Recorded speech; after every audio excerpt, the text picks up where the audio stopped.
Hello, dear friends. It is now Saturday night, Motzei Shabbat, and also Rosh Chodesh of Kislev, of the month which Hanukkah will fall in. And this past Shabbat, we read the Parashat of Toldot. I mentioned that according to Rabbi Tzvi Yehuda Kook, the book of Breshit comes in pairs, where the first two parshiot, the first two portions, Breshit Noach, have to do with the world at large, the creation of the universe and mankind at large. Then after Breshit Noach, we have Lech Lecha and Vayera, which are the parshiot that have to do with Abraham. And then after that, after Lech Lecha and Vayera, and in the end of Vayera, we're also introduced to Yitzchak, of course. Then after Lech Lecha and Vayera, we have Chayei Sarah and Parshat Toldot. And Chayei Sarah and Toldot are basically the parshiot of Isaac, of Yitzchak, even though there are other things too, especially in Chayei Sarah. Now, one thing somebody would notice about the story of Isaac, the way it's portrayed in this week's Parasha of Toldot, is that Isaac seems to have a tendency of going through the steps of his father Abraham's life. First of all, his wife is barren, Rivka, as it mentions here in Parshat Toldot. And he prays to her, just like Abraham kept saying to God, you keep promising me I'm going to be a nation, I don't have a child. And eventually Abraham says, maybe Ishmael is the child. God says, no, through Sarah you're going to have a child. And the next thing we see also is the fact that there is a famine in the land, just like there was in the time of Abraham. And Isaac goes down to Avimelech, the king of Philistines in Gerar, and he wants to go down to Egypt, like Abraham did. And God says, don't go down to Egypt. You have to stay in the land. So he stays in the land. And just like Avimelech, under Abraham was afraid they would take Sarah, so he said, she's my sister, not my wife, to buy time, because maybe they'll just try and negotiate. And it looks like Isaac does the same thing. He also says about Rivka that it's his sister, not his wife. And then there are fights over the wells, just like with Abraham, there were fights over the wells. And when Isaac becomes well-to-do, of course, his well-to-do is with livestock and not with money. With Abraham, it says both livestock and money. Kesef is a hub. And they tell him, leave us, you're too strong. And and then they fight over the wells. And then just like with Abraham made a truce, made a covenant with Avimelech, and Avimelech requests from Isaac to make a covenant too, because God is with him. So all these things seem to be a replay action of Abraham. And what I'd like to say basically is that there are two reasons, in my opinion, for this replay action. In order to understand them, we also have to understand the motifs that are going on here, or the parts of this discussion. Number one is the story of the Akedah, the binding of Isaac. Number two has to do with the relationship with Yishmael, Abraham's other son, which Isaac takes very seriously. The next thing has to do with Avimelech and the covenant. And the last one has to do with Esau, and the way he sees Esau. So let's take this, if we can, from the top. In last week's parasha, the parasha of Chayei Sarah, but even before that, in Vayera, in the parasha of Vayera, we have the binding of Isaac. And in the binding of Isaac, we have a very unusual statement by the Rashbam. Rashbam, that's Rashi's grandson, one of the commentators on the Torah, who is what we call trying to understand the simple meaning of the text. And Rashba, in his commentary, that's Rabbeinu Shmuel, the son of Meir, He says, what is it? Why does it say achar hadvarim ha'ele? After these occurrences, then God said to Abraham, take your first son and bring him up as an offering in a place that I will show you. Rashbam, and I think he's the only one who says this, says, what does it mean after these things? It says, after these things, if you look right before the binding of Isaac, it talks about the covenant that Abraham made with Avimelech. What's wrong with that? Rashbam says something very unusual, and I heard this first from Rabbi Drukman. He says, in the covenant, Abraham did it wrong. He said the Plishtim were people who, of course, invaded from the west. Some people say from the island of Crete. And they were living in coastal cities in Israel for a very long time. And Avimelech, the king of Gerar, was also a Plishti, somebody who had come into the land. And in the covenant that Abraham makes with Avimelech, he makes a covenant, him and his children and his grandchildren, it sounds like forever. So the Rashbam says, wait a second. God promised Abraham the land. The Plishtim are sitting on the land. How can Abraham make a covenant for multiple generations when obviously God just promised the whole land for him? And the Rashbam's answer is not what you expect. He basically says that Abraham made a mistake here, and that the Akedah, the binding of Isaac, was a punishment for that mistake. Normally we say it's one of the 10 tests that Abraham took, and this is the normative answer in rabbinic literature. But the Rashbam says something very alarming.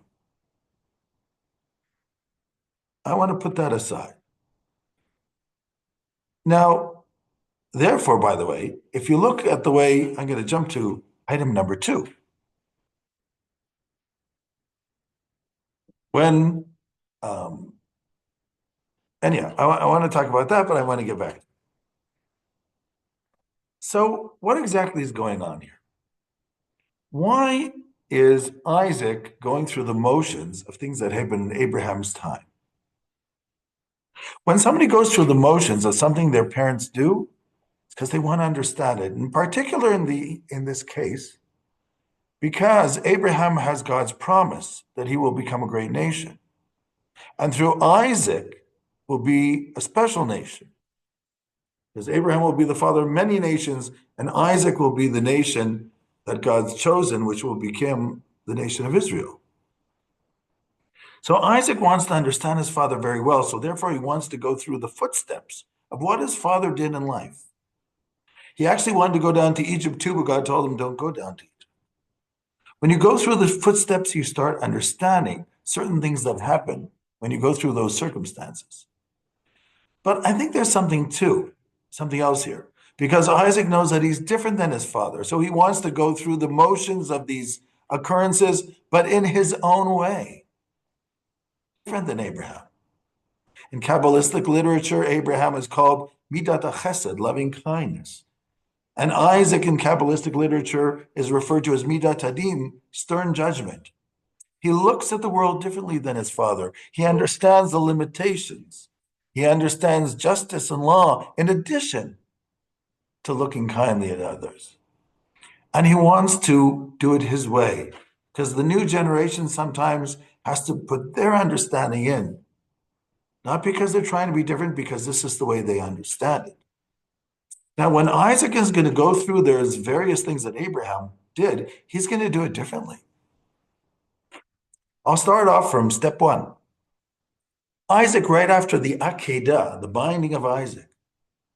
If you remember the beginning of the binding of Isaac, Abraham says to the lads who brought him, says, together with the young boy, meaning Isaac, we're going to go up to the Mount Moriah, and we will bow down and we will come back, Abraham says to the lads who are with him. But at the end of the binding of Isaac, after the angel tells Abraham, don't get close, don't send your hand towards the boy, don't do anything to him, because now I know you're God-fearing. And then Abraham sees a ram in the thicket, and he brings that ram instead of Isaac. But at the end it says, and Abraham went back to the lads, not Isaac. Isaac did not go back. Where did he go? We know where Isaac went from Parshat Chayei Sarah. He went to Be'er L'chai Roi. That's where the servant of Abraham, which we call Eliezer, went to find him after bringing Rivka to him. What was he doing in Be'er L'chai Roi? He went to live next to Ishmael. Now, there are two ways to understand this, why he goes to Ishmael. One, I once said that he wanted to talk to the only other person in the world who knows what it means to be a child of Abraham. But I think it's more than that, because there's a certain greatness to Isaac. And Isaac understands that he's going to be continuing in his father's steps. And Isaac, after experiencing the Akedah and how difficult it was for him, was afraid that Ishmael, who had experienced being expelled with his mother by Sarah, even though God helped him find water, etc., at Be'er L'chai Roi, he was afraid that the collateral damage that would be done to Ishmael would turn Ishmael away. And he didn't want that to happen. So he spent time with Ishmael and tried to talk to him and said, look, we're brothers. And we went through sort of similar experiences. But we believe in the same things, and we should believe in the same things. And according to the Midrash, he brought Ishmael close.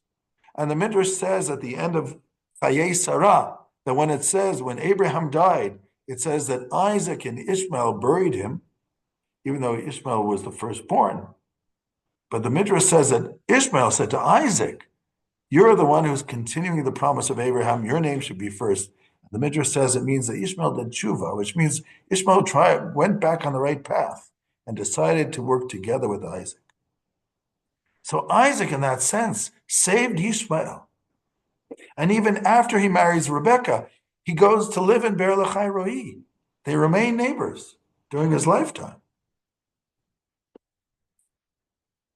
That's an important point. Now, the second thing I want to say is that Isaac goes down, and of course he's now married to Rivka since Parshat Chayei Sarah. And they go to Gerar. And in Gerar, like Abraham, he says, she's my sister. But not like Abraham, there's something different here. Because Abraham told Sarah, you say you're my sister. Whereas Isaac said to Rivka, didn't say anything to Rivka. He just said to Avimelech, she's my sister. He didn't feel comfortable telling Rivka to say that. Now, you could argue that Abraham felt comfortable calling Sarah his sister, and she could do that too, because they knew each other as children. So they almost felt like family before they were married. And that's not the case with Rebekah, who lived far away, and Isaac only met her when he was 40. So I'm sure he felt uncomfortable. But even so, he did not, if he used this ploy to save himself, he did not want to involve her. He said to Avimelech, she's my sister. He never told her to do so. And even we know in the story itself, in this week's Parshat Toldot, he also keeps treating her like his wife. He doesn't act coldly to her. He doesn't pretend that she's his sister. And Avimelech looks out the window and sees them playing in a way that a husband and wife play. And he says, wait a sec, this is your wife, it's not your sister. And he gets nervous. Why does he get nervous? Because he knew Abraham before, and he was punished when he took Sarah into his palace. And then he tells everybody, keep away from this woman because she is married to Isaac. So Isaac also acts differently.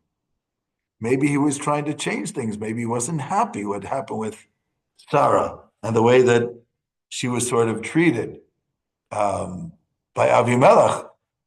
And he's trying to rectify the situation. And in each one of the cases, you'll see how he tries to rectify the situation. First, he rectifies Ishmael, then he rectifies this issue with Avimelech. But the next issue he rectifies with Avimelech, Avimelech kicks him out. He's living in Gerar with Rivka. And while he's living in Gerar, he is working as a herdsman with cattle, and he collects a lot of cattle. With Abraham, it said he had a lot of cattle, a lot of gold and silver. With Isaac, it only said he had a lot of cattle. In other words, what he worked for, that's what he got. And he didn't want to look rich, but what he worked for, he had, because God blessed him. And Avimelech walks over and says, you know what? I want you to move out. You become too large and too powerful. We don't want you here. Go away. So he leaves the city of Gerar and goes out into the fields, and then he plants. And I'll get back to this. And when he plants, God blesses the field, and he has tons of food. And then finally, Avimelech comes back to him, and he says, I want to make a covenant with you. Isaac says, you want to make a covenant with me? You don't like me. You just banished me from your city. Why do you want a covenant?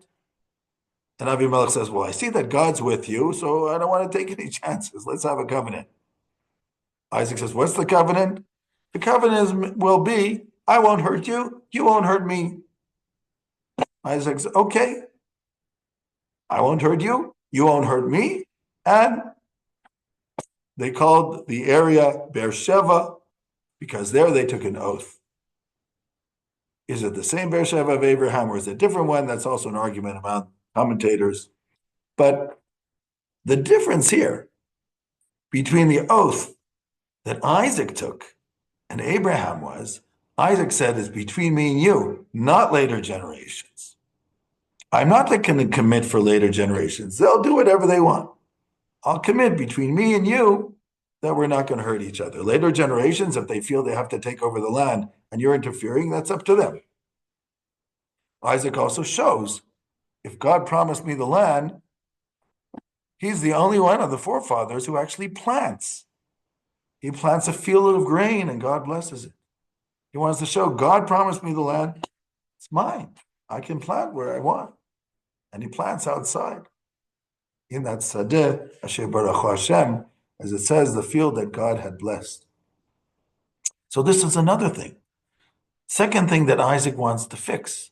He feels the covenant with Avimelech was not correct. Should have been just Abraham and Avimelech, not for future generations. And that's what he does. Why should I commit for future generations? Things might be different at that time.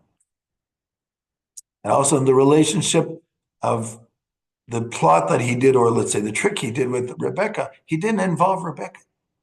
He said to Avimelech, she's my sister. He didn't involve her. And then the last thing I want to mention here is the relationship to Esau. Isaac has two children, but both of them are from the same woman. Esau and Yaakov, Esau and Jacob. And it says, at the beginning of the Parashah of Toldot, even though it looks like the timeline might have been different, it says that Yitzchak et Esav, that Isaac loved Esau and Rivka loved Jacob.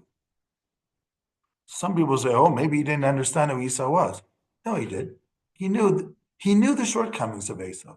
But it's the child with the special needs that you spend more time with.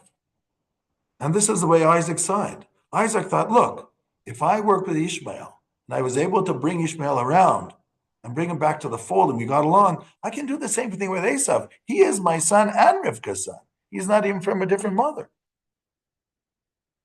However, Rivka, who grew up in Laban's house and the house of Bethuel, she already started seeing the signs about Esau that there's something difficult with him, that it's going to be hard to incorporate him. So with all the good intentions of Isaac, where some of the commentaries say that he was hoping Esau would be the man who would work on the physical issues and Jacob would deal with the spiritual issues and they would work together, that was a little bit rosy, according to Rebecca, because she'd seen the signs and wasn't sure, despite the fact that it was her son, she wasn't sure that he would be able to get along with Jacob. And Jacob would have to go on this road, on this journey alone. Therefore, she tells Jacob to take both blessings, the physical blessing that was supposed to go to Esau and the spiritual blessing that was supposed to go to Jacob, which he receives also in addition. As it says in the verse, Gam Baruch Yeh, as Isaac says, after he realized that Jacob took the blessing, why did he take the blessing? He will be blessed too, Gam Baruch Yeh. And this might have been a thing that Isaac didn't realize that Rebekah did. So what I'm trying to say here is that when Isaac is going through the motions of Abraham, he's also trying to set things straight in the way he sees it. He has one difference with Rebekah, and that has to do with Esau, but he can only see good in Esau. He can only see the potential. And in that sense, he's not wrong, but Rivka might be more correct in practicality because she understood these type of people because they were the people where she had grown up were very similar to that. And she understood how difficult it could be to be with such people. And of course, we know the experiences that Jacob was going to have in Laban's house for about 20 years. And so these difficulties were going to arise. So I want to say one other thing about this. We say, Maaseh Avot Siman Labanim, that what happened with our forefathers happened sometimes in later generations. Just like Isaac was going through the motions of Abraham to relate and trying to rectify some of the things that happened in Abraham's time. The same thing here in the land of Israel. We are going through the motions, according to a Kabbalist tradition here in Jerusalem, of what happened in the Second Temple period time. In the Second Temple period, certain things happened which brought the destruction of the temple, which is called Sinat Chinam, enmity for no reason, and fights that have happened in the Hasmonean kingdom over the times, etc., and after the Hasmonean kingdom under the Romans. And basically, we are going through possibly some of the vicissitudes and difficulties of the Second Temple period. And this is in order for us to rectify the situation, to have a better outcome, to understand each other, to get over the divisions. That is our goal, and this unity will bring us to a situation where not only will we have success here in the state of Israel for us as a people, but for the world at large. Because when the Jewish people understand its mission, or Lagoyim, to be a light in nations, not necessarily in the matters of high tech, which we happen to be good at, but in the matters of human life, of the soul, of ethics, of the relationship to God. When that happens, we'll bring a new spirit to the world, and hopefully mankind will benefit. Shalom, shalom.